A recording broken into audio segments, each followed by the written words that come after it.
What's going on, guys? It's the TBNation crew here. I'm here with Ryan and Nate, and we're here to talk to you and answer some questions about what you're actually getting in our kits and why we do things, why we frame things the way we do.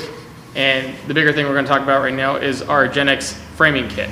Just the framing kit. Just the framing from a starter kit all the way to our monster kits. Talk to you about what's all involved in that and why we use it what we use. Specifically, it's 1/16 inch aluminum, 0.063 to 0.067.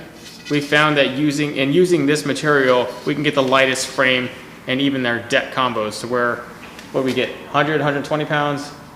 At a bigger boat, you might get about 140. But considering you're framing and decking an entire boat, that's really abysmal. And especially if you turf that boat, which the turf doesn't weigh hardly anything. A box of turf right here doesn't weigh anything, and it doesn't get saturated and weigh down like a carpeted deck would. So this is for max efficiency and trying to get the most out of your build, because we have found over time, if you overload it with components and features and then you put that boat on the water, it does feel very sluggish and heavy. It'll tip forward more. It won't push forward in the waves, right? Yeah. You'll get overtaken by waves, and it's overall not an unsafe boat. So our kits are trying to help you max out the best level you can get while still keeping it all safe. Our goal is to keep you within your weight capacity of the boat that you have, so you get the most out of it. And generally that is 400 to 600 pounds, or it's 1,000 pounds plus with persons, gear, and motor. And so that's hard if you're trying to build a full out bass boat, like an elite level one. Like, it's hard. It's harder to do it by using traditional wood, or even like as a lot of people used before we came on scene, 1/8 inch thick aluminum, or sometimes even thicker, right? 3/16, 1/4. I mean, the general rumor was that aluminum, no matter what you used, was light. And Ryan and I, we were maybe the first to actually put out all aluminum, like John boat to bass boat conversions, and I think they were way heavier than anything we built out of 2x4s toward the end, because we stacked it and then realized these things are heavy. And that's a bigger thing. What do you think? Got some input?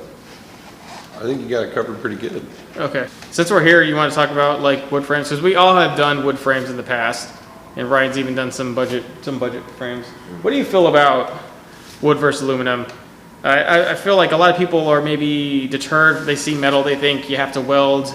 They think a lot of people may be intimidated by it. A lot of our content and footage is to break down that bias, to get rid of it, get rid of the stigma that working with aluminum is hard, or that is it more expensive? Yes, but in the long run, maybe not so much.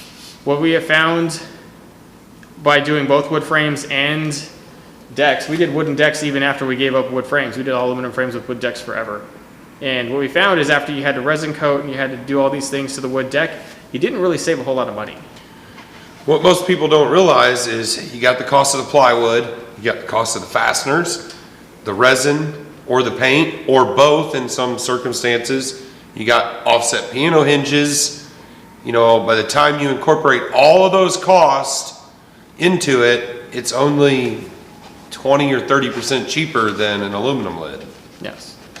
And you had to spend 4 or 5 hours resin coating, sanding, letting it dry, all that stuff, versus just building it. The nightmares.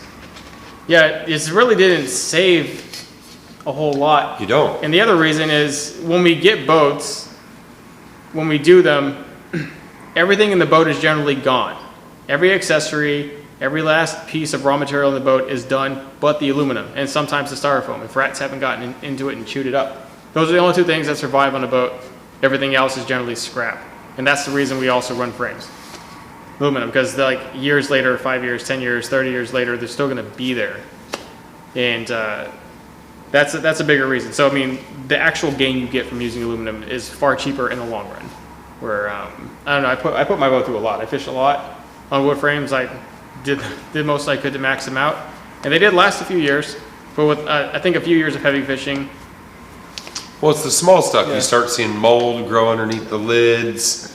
You know, you get moisture issues soaking up on the ends. You know, no matter how much you resin coat it, eventually the resin starts to pop off and stuff starts to fail. Yeah, wood starts to do its natural thing.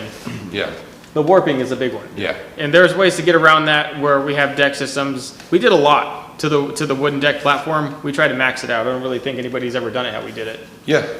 And so we've had videos, we've got series, entire series on wood decks if you want to do them.